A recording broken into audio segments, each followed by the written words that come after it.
సోమరి చిలుకలు ఎక్కువగా వేటగాళ్ల చేత బాధించబడే చిలుకల గుంపు ఒకటి తమ గూళ్లు కట్టుకుని ఉన్న పెద్ద మర్రి చెట్టును వదిలి వెళ్లిపోవాలని నిర్ణయించుకున్నాయి.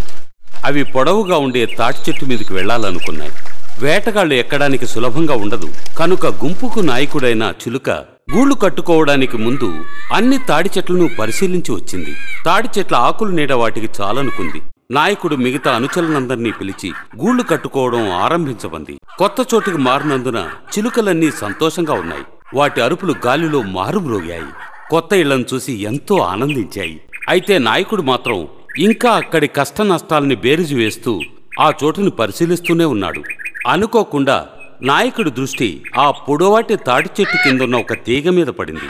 వెంటనే నాయకుడు తమ తమ గూళ్లలో విశ్రాంతి తీసుకుంటున్న చిలుకలను పిలిచాడు. మిత్రులారా, త్వరగా రండి.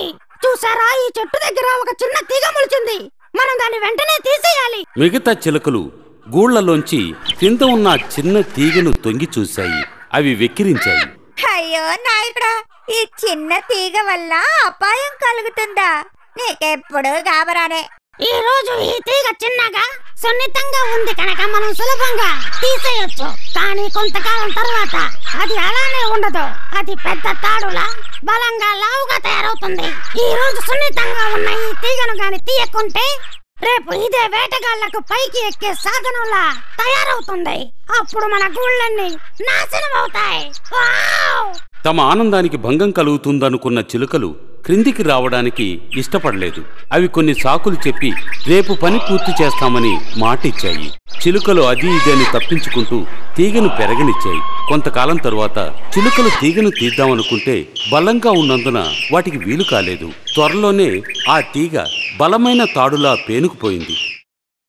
ఒకరోజు నాయకుని భయం నిజమైంది. ఒక వేటగాడు అక్కడికి వచ్చాడు. తాడి చెట్టు చుట్టూ బలమైన తీగ అల్లుకుని ఉండటం చూశాడు. ఎంతో సులభంగా అతను ఆ తీగ ఆధారంతో పైకి ఎక్కి చిలుకలు చూస్తుండగానే చిలుక పిల్లలను గుళ్లలోంచి పట్టుకుని పోయాడు.